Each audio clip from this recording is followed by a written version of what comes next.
마태복음 15장 1절에서부터 20절까지 우리 본문 말씀입니다. 같이 읽겠습니다. 그때에 바리새인과 서기관들이 예루살렘으로부터 예수께 나와 이르되 당신의 제자들이 어찌하여 장로들의 전통을 범하나이까? 떡 먹을 때에 손을 씻지 아니하나이다. 대답하여 이르시되 너희는 어찌하여 너희의 전통으로 하나님의 계명을 범하느냐? 하나님이 이르시되 내 부모를 공경하라 하시고 또 아버지나 어머니를 비방하는 자는 반드시 죽임을 당하리라 하셨거늘 너희는 이르되 누구든지 아버지에게나 어머니에게 말하기를 내가 드려 유익하게 할 것이 하나님께 드림이 되었다고 하기만 하면 그 부모를 공경할 것이 없다 하여 너희의 전통으로 하나님의 말씀을 폐하는도다. 외식하는 자들아, 이사야가 너에게 관하여 잘 예언하였도다. 일러스되 이 백성이 입술로는 나를 공경하되 마음은 내게서 멀도다. 사람의 계명으로 교훈을 삼아 가르치니 나를 헛되이 경배하는도다 하였느니라 하시고 무리를 불러 이르시되 듣고 깨달으라. 입으로 들어가는 것이 사람을 더럽게 하는 것이 아니라 입에서 나오는 것 그것이 사람을 더럽게 하는 것이니라. 이에 제자들이 나와 이르되 바리새인들이 이 말씀을 듣고 걸림이 된 줄 아시나이까?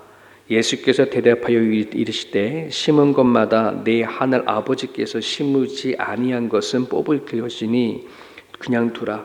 그들은 맹인이 되어 맹인을 인도하는 자로다. 만일 맹인이 맹인을 인도하면 둘이 다 구덩이에 빠지리라 하시니 베드로가 대답하여 이르되 이 비유를 우리에게 설명하여 주옵소서. 예수께서 이르시되 너희도 아직까지 깨달음이 없느냐? 입으로 들어가는 모든 것은 배로 들어가서 뒤로 내버리는 줄 알지 못하느냐? 입에서 나오는 것들은 마음에서 나오나니 이것이야말로 사람을 더럽게 하느니라. 마음에서 나오는 것은 악한 생각과 살인과 간음과 음란과 도둑질과 거짓 증언과 비방이니 이런 것들이 사람을 더럽게 하는 것이요 씻지 않는 손으로 먹는 것은 사람을 더럽게 하지 못하느니라. 아멘. 내용상으로는 그다지 어려운 내용이었고 또 주님께서 비유하신 것도 또 이렇게 잘 설명해 주신 내용이라 여러분들은 분명히 오늘의 말씀을 잘 깨달으실 줄 믿습니다. 제자들이 손을 씻지 않고 음식을 먹는 문제로 바리새인들과 서기관들이 비난을 합니다. 이 당시만 하더라도 유대인의 전통, 그러니까 요즘 우리 식으로 말한다고 한다면 그냥 살아오면서 이렇게 여러 가지 이제 전해 내려오는 그런 우리들도 전통이 같은 이야기 있잖아요. 생활성의 습관들 이런 것들. 그런 것 중에 하나가 유대인들은 바깥에서 들어오면 무조건 손을 씻는 겁니다. 왜 그러냐 그러면 이제 레위기나 이런 율법의 말씀을 보면은 죽은 시체를 만졌거나 또 짐승을 만졌거나 그러니까 부정하다라고 하는 동물들 또 부정하다는 것을 알게 모르게 만질 수도 있고 그러잖아요. 그러니까 사전에 아예 그런 것들을 방지하는 겁니다. 정확하게 기억났었을 때는 물론 손을 씻겠지만 그러지 않을 경우에 혹시 모르니 아예 무조건 바깥에 나갔다 들어오면 손을 씻는 거다. 그게 이제 전통적으로 내려오던 유대인들의 생활 방식이었습니다. 근데 제자들이 손을 씻지 않고 음식을 먹었던 것 같습니다. 그때 이제 바리새인들과 서기관들이 이렇게 예수님께 물어보죠. 어찌하여 장로들의 전통을 범하나이까?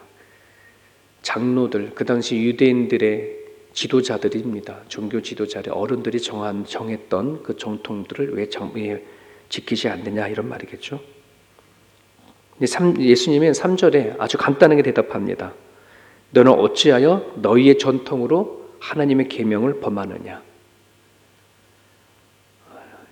쉽게 말하면 한 인간이 만든 그 전통을 왜 하나님의 계명보다 더 중요시 여기느냐, 이제 그런 얘기죠. 그러면서 예수님은 10계명의 5계명인 것을 가지고 그들이 얼마나 위선적인 건지를 드러내고 있습니다. 10계명의 5째 계명이 부모를 공경하라 이런 말이지 않습니까? 그런데 그들은 이제 하나님의 말씀을 부모를 공경하라라고 해서 하려고 하지만 그들에게는 약간 돈의 문제가 있는 겁니다. 이스라엘 백성들, 유대인들은 11조 내는 거를 당연시 했죠. 자기 수입에 11조를 하나님께 드렸어요. 그리고 또 부모를 공경하라 하니 공경하라고 하는 것 안에는 물질로도 공경해라라고 하는 것들이 담겨져 있거든요. 그게 좀 아까운 거예요. 그렇게 하다 보면 10에 2조, 3조는 나가는 거니까 자기가 번 것에 대해서 이걸 어떻게 하면 좋겠는가 이런 생각을 들었던 거예요. 그래서 그들은 뭐라고 이제 말을 하냐 그러면 고르반이라고 하는 말 들어봤는지 모르겠습니다만은 이스라엘 백성들이 하나님 앞에 고르반이라고 하는 제물, 이건 말이 고르반이지 하나님께 드리는 예물이지 좀 핑계거리를 만든 거예요.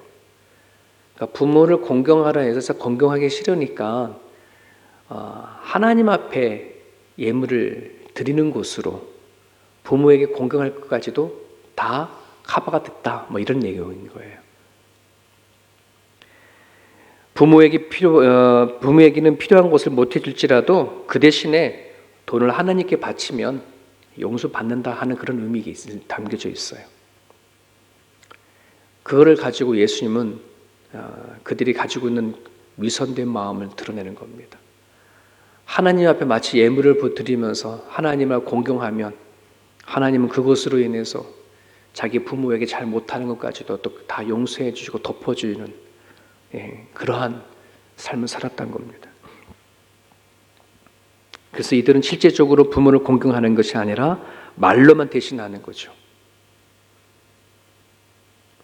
그래서 8절에 보면 예수님이 이사야 선지자가 예언했던 말씀을 가지고 전합니다. 이 백성이 입술로는 나를 공경하되 마음은 내게서 멀도다. 사람의 계명으로 교훈을 삼아 가르치니 나를 헛되이 경배한다. 하나님은 물론 이쪽에 이 말씀도 주셨지만은 요한일서를 가게 되어지면은 하나님을 사랑하는 것과 사람을 사랑하는 것을 같은 개념을 가지고 말씀한 적이 있어. 그러니까 부모를 공경하는 것을 가지고 하나님을 공경하고 경배하는 것을 가지고 같이 묶어서 얘기했듯이 너희들이 정말 하나님을 사랑한다 그러면 너희들 이웃을 사랑하라고 하셨던 것처럼 하나님은 오로지 이 세상을 창조하신 그 신으로서 하나님으로서 자기만 받는 경배가 아니라 정말 하나님을 믿는다고 한다면 그 율법을 주시고 말씀을 주신 깊은 뜻을 따라서 삶으로 살아내기를 원하는 것, 그것이 정말 예배이고 경배다라고 한다는 말입니다. 오늘 우리는 이 말씀을 깊이 마음에 새겨야 합니다. 우리도 얼마든지 위선자가 되어줄 수 있습니다. 말로는 하나님은 살아계시다라고 얘기를 하고 또 전능하다, 나 우리와 함께 하신 하나님이다라고 말을 하지만은 실질적으로 살아가는 삶의 그 자리의 모습 안에서 우리는 얼마든지 정말 내가 하나님을 전부 신실한 마음으로 믿는지에 대해서는 우리는 의문을 던질 필요가 있습니다.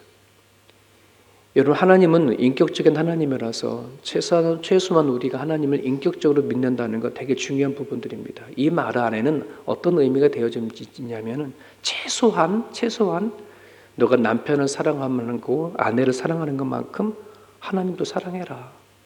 너가 자식을 사랑하는 것만큼 너가 하나님을 정말 그렇게 믿는다면, 말로만 하나님 사랑합니다 하지 말고 너 가족을 사랑하는 것만큼만 하나님을 믿으면 그게 최소한의 기준이에요. 최소한 그렇게만 믿더라도 하나님은 뭐 하는 거예요? 우리가 마음을 다해서 섬길 수 있을 거로 저도 믿습니다. 여러분, 우리가 인생 살아갈 때에 가족이라고 하는 울타리가 얼마나 크고 단단합니까? 먹고 살고 일하고 하는 그 모든 것들이 가족을 위해서 다 헌신하고 희생하고 살아가는 거 아니겠습니까? 우리는 하나님 앞에 얘기하죠. 하나님 전지전능하시고 우리 가정의 주인이시고 내 삶의 전부라고 하지만 우리가 하나님을 섬기고 살아가는 우리의 실제적인 모습을 보면은 참 그러지 못할 때가 참으로 많이 있습니다.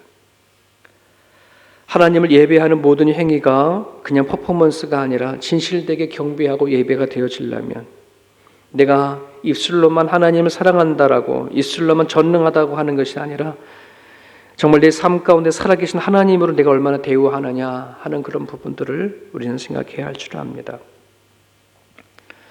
지난 주일날 설교 중에 에즈베리의 대학에서 일어난 그 부흥의 이야기를 잠깐 말씀을 드렸는데요. 참 개인적으로 그 부흥이 저한테는 되게 도전이 되고 너무 행복하고 좋았어요. 어떤 유명한 설교자가 와서 설교를 통해서 시작되어진 부흥도 아니고 정말 유명한 CCM 가수가 그 찬양하는 그 감동을 주므로 인해서 시작되어진 그 부흥도 아니라 정말 하나님께서 스스로 하나님을 경험하고자 하나님의 은혜를 체험하고자 시작했던 그 기도부터 시작되었다는 것이 너무도 제 개인적으로는 도전이 되고 은혜가 되어집니다. 많은 사람들은 하나님이 베푸신 그 사랑과 그 은혜를 누군가를 통해서 전달받기를 원하지만은 하나님은 당신께서 스스로 찾아오는 사람들에게 부어주시길 원하시는 하나님이라는 모습을 우리는 기억했으면 좋겠습니다. 이 부흥은 우리가 생각하는 것처럼 사람의 숫자가 늘어나거나 이게 부흥이 아니라 기도하지 못했던 자리에 기도하고 찬양하지 못했던 자리에 찬양하고 말씀을 덮었던 그 사람들의 말씀을 읽는 그 자체가 부흥이라는 것을 낱낱이 드러내준 증거이거든요. 저는 그런 증거가 우리 삶 가운데 일어났으면 좋겠습니다. 너무나 많은 사람들이 바쁘다, 힘들다, 지쳤다 그런 것 때문에 우리는 하나님 앞에 나가기를 먼저 거절하고 멈춰버리는 경우들이 대부분입니다. 바빠서 우리는 기도해야 합니다. 힘들어서도 하나님을 찾아가야 합니다. 더 이상 핑계가 될 것이 없습니다. 정말 나의 전부라고 한다 그러면 우리는 핑계 되어줄 수 없습니다. 지금 예수님께서 말씀하신 것이 이 부분들입니다. 고르반 하나님을 위해서라고 핑계거리를 대가면서 하나님이 주신 계명들을 은근슬쩍 덮지만 하나님은 우리들의 모든 것을 다 아시는 분이십니다. 사람은 속일 수 있습니다. 사람은 얘기하면 내가 힘들어서 요즘에 내가 좀 뜸해요 라고 말하도 몰라도 그 사람들은 그러죠. 그런 말 들으면 아이 그래요 힘드시겠죠 라고 할지 모르지만 과연 하나님도 그렇게 말씀하실까 싶습니다. 우리는 마음에 하나님이 전부이어야 진짜 예배가 됩니다. 내 마음에 하나님이 전부여야 하나님을 경외하게 되어지고 찬양하게 되어집니다. 오늘 이 말씀을 우리의 마음속에 깊이 생길 수 있었으면 좋겠습니다. 10절에 보면은 주님은 무리를 불러서 이렇게 말씀하십니다. 듣고 깨닫으라. 입으로 들어가는 것이 사람을 더럽게 하는 것이 아니라 입에서 나오는 것이 사람을 더럽게 한다. 자, 이 말을 바리새인들과 사두개인이 들었습니다. 기분이 언짢았던 모양입니다. 그는 옆에 있는 베드로가 주님께 이렇게 말합니다. 12절에 주님께서 하신 말씀으로 그들이 듣고 걸림이 되었습니다. 현대어 성경에는 좀 재미있게 노골적으로 표현했습니다. 현대어 성경을 보니까 지금 하신 말씀이 바리새파 사람들의 비유를 상하게 하였습니다. 이렇게 표현되어 있습니다.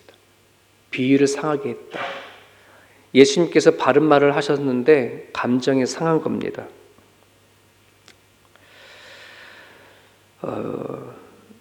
그러면서 주님께서는 그 말을 듣고 나서는 베드로에게 이렇게 말하죠. 그냥 내버려둬라. 내가 심지 않은 나무는 모두 뽑을 것이다. 그들은 맹인이다. 라고 그렇게 답변을 하십니다. 여러분 성경을 보면은 정말 다 하나님께서 하신 말씀이지 않습니까? 바른 메시지들이 우리들에게는 참 많이 선포되어집니다. 내가 성경을 묵상하든 설교를 듣든 그 말씀 안에 들려주는 수많은 메시지들은 오늘 우리가 얼마나 잘못된 인생을 살아가는지 우리 안에 얼마나 악하고 추하고 살아가는 것을 자꾸 들춰내려지는지 성경을 읽을 때마다 우리는 그런 것을 안 접할 수가 없어요. 마치 반들반들 닦아놓은 거울처럼 거울 앞에 서면 먼지 하나도 내 얼굴에 묻은 것이 보여지는 것처럼 그렇게 성경은 우리들에게 끊임없이 들춰내어지는데 우리는 그거를 듣고 아멘 하고 하는 것보다도 우리는 자꾸 빈정상하는 마음으로 들을 때가 참 많습니다. 하나님 앞에 바로 대놓고 빈정하기는 어렵지만 목회자는 사람이니까 저는 목사의 말이야, 그냥 목사의 설교지, 이렇게 덮어버리고 가는 경우들이 많습니다. 하나님께서 직접 말씀하셨다고 하면 다르게 생각하겠지만 그 전달하는 사람의 말이라고 생각할 때가 참 많거든요. 여러분, 우리에게 하나님의 주님이 바른 말씀을 전파할 때에 내 마음이 걸림이 되어지는 거, 그게 은혜입니다. 내 마음이 받아들이기 힘들어지는 거, 그건 하나님 우리에게 주시는 메시지입니다. 그거를 이겨야 합니다. 받아야 됩니다. 나는 죽고 예수로 산다는 것은 나의 자존심을 꺾어버리는 것입니다. 바른 말 듣기를 죽기보다 싫어하는 많은 사람들이 너무나도 많이 있습니다. 듣기를 거부해버립니다. 하지만 그럼에도 불구하고 나에게 말씀하시는, 내가 자존심을 상하는 하나님의 말씀이라 하더라도 먹고 마실 수 있다면 그 길이 살 길이라는 생각을 할 수 있기를 바랍니다. 맹인이 되지 마시길 바랍니다. 눈을 열어서 볼 수 있게 달라고 기도하시고요. 듣지 못하는 귀머거리가 되는 것이 아니라 하나님의 말씀을 듣고 깨달을 수 있는 우리들의 모습이 되어줄 수 있기를 바랍니다. 예수님은 비유에 대하여 좀 더 자세히 설명해 달라고 하는 베드로의 요청에 따라서 무엇이 사람을 더럽게 하는지 정확하게 이야기하신 말씀이 19절입니다. 마음에서 나오는 것은 악한 생각과 살인과 간음과 음란과 도둑질과 거짓 증언과 비방이다.